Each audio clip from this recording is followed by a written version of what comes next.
생각이 바뀌면 수익이 보인다. 역발상 투자의 문현진 멘토입니다. 오늘도 많은 종목들이 급등을 하고 많은 종목들이 급락을 하고 있는데요.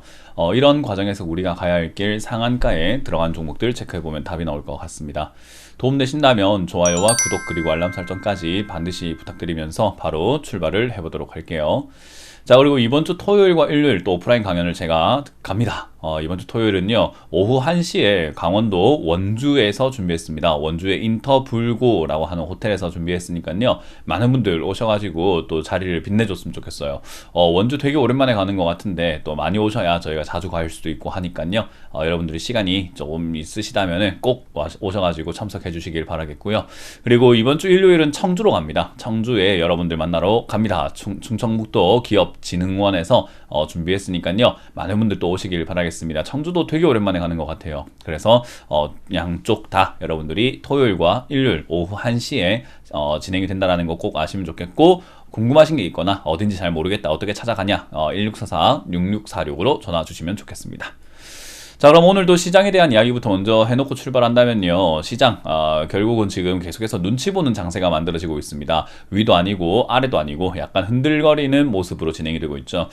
중국 장세가 지금은 보면은 또 올라오면서 진행이 되고 있거든요. 그래서 이제 해외로 보게 되면은 상해 종합 지수가 이렇게 쭉 치고 올라오고 있는 모습 볼 수가 있습니다. 항생도 그렇고요. 그러다 보니까 우리나라도 이제 중국장 열리기 전까지는 조금 밀렸었는데, 이제 그 부분이 살짝 올라가면서 이렇게 올라오면서 꼬리를 달고 올라가는 모습이 되었고요. 그리고 중국 따라가려고 하다 보니까는 굳이 우리나라가 중국을 따라갈 이유가 있을까라고 하면서 또 눈치를 계속해서 보는 그런 장세인 것 같아요.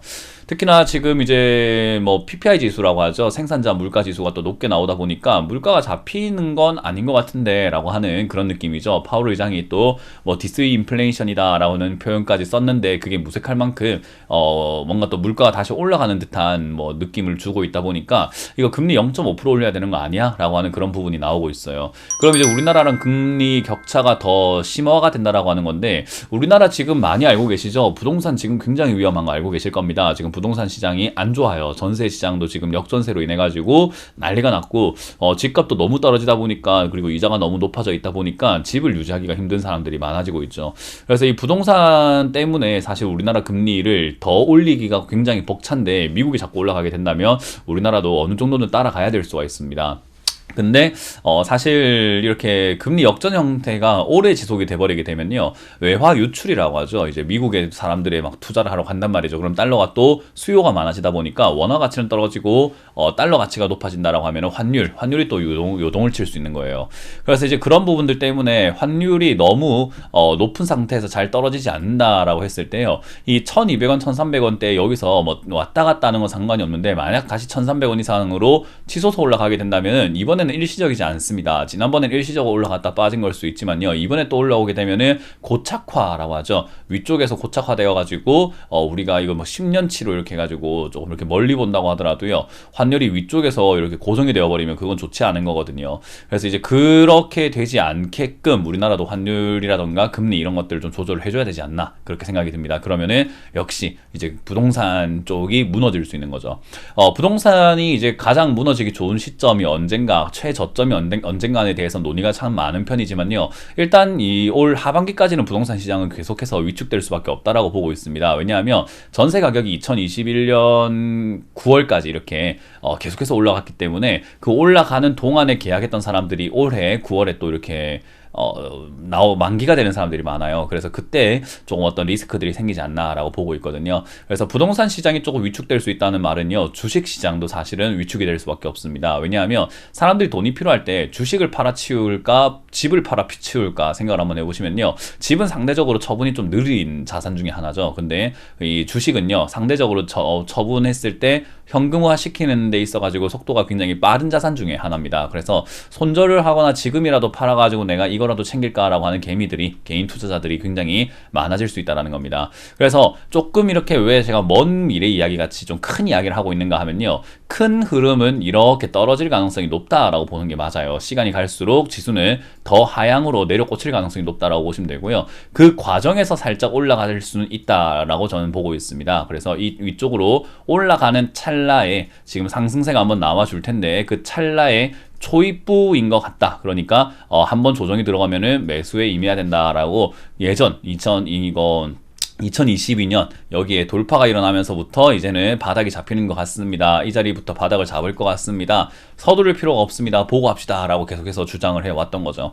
자, 어찌됐든 그런 상태에서의 최근 모습은요, 밑으로 빠질 가능성이 상당히 높습니다. 여전히 현실은 별로 좋지 않은데 기대감만으로 올라왔기 때문에 이제 기대가 꺼질 가능성이 높다라고 보고 있고요. 그냥 이렇게 내려가기에는 좀 이렇게 없어 보일 수 있기 때문에 명분을 만들 가능성이 높습니다. 악재이죠. 그래서 예상치 못한 악재가 나올 수 있다고 보시면 되고요. 저는 이제 여기서부터는 여러분들이 수익이 나고 있거나 현금화 가능한 본전 언저리 종목이라고 한다면은 조금 이렇게 팔아가지고 현금을 챙겨 놓는 것이 좋지 않나 라고 생각이 들고요. 현금이 없으신 분들은 그대로 일단은 기다리셨다가 아래쪽 올라왔다가 상승했을 때 그때 현금화를 시키는 것을 목표로 잡으시는 게 좋아요. 지금 이거는 딱히 상승이라고 할 수도 없는 자리라고 생각을 하시면 좋겠습니다. 자, 어쨌든 지수는 하락을 할 가능성이 여전히 남아있다라는 거 명심하시면 좋겠고요. 그 상황에서 오늘도 급등 나오고 있는 기업은 이제 헬스케어 쪽, 제약 바이오 쪽이 조금 이렇게 움직이는 게 보여지네요. HLB라던가 이런 쪽들이요. 그리고 이노진까지 이렇게 보여지는데 세 종목이 상한가에 들어가 있는 것을 확인할 수가 있고요.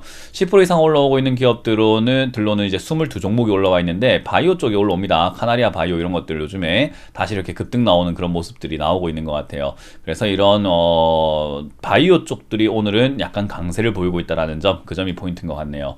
자, 그리고 10% 이하로 빠지고 있는 기업들도 사실은 별로 좋은 기업들은 아닌 것 같습니다. 뭐 비보존제약도 최근에 급등 나왔죠. 그래서 이상 급등 현상이 있었던 기업들이 빠지고 있다 생각을 하시면 되고요. 그러니까 요즘에 급등 나오면 따라 붙지 마세요. 그리고 들고 있는 종목이 급등이 나왔다, 팔아야 된다라는 거 그렇게 명심하시면 좀 좋을 것 같습니다.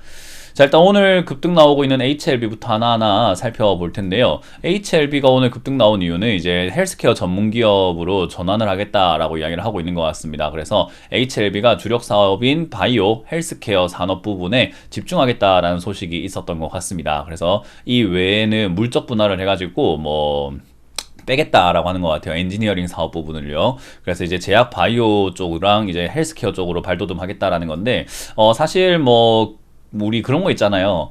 왜 저기 뭐 식당 같은 데 갔는데 메뉴가 너무 많으면은, 우리 그 뭐 백종원 씨가 하는 골목 식당 같은 거 이런 거 보면 메뉴가 너무 많으면은 메뉴를 좀 간결화해라 라고 이렇게 많이 이야기를 하잖아요. 그리고 조금 판매가 잘 안 되는 메뉴는 과감하게 빼버려라 라는 이야기도 한 번씩 하셨던 것 같아요. 그런 것 같아요. 지금 요것도 마찬가지로 뭐 신약 개발도 하고 있지만은 뭐 구명정 이런 데도 들어가는 뭐 부품들 만들기도 하고 특수 선박, 파이프 기자재 사업부 이런 것들도 있단 말이에요. 그래서 이렇게 둘 다 해버리니까 이도저도 안 되는 것 같다라고 하는 것 같습니다. 그래서 이제는 의료기기 신제품을 개발하기 위해서 계속해서 연구 개발을 하고 집중 투자하고 있다 보니까 이제 조금은 뭐 그런 애매한 사업들은 조금 떼버리겠다라고 하는 것 같아요.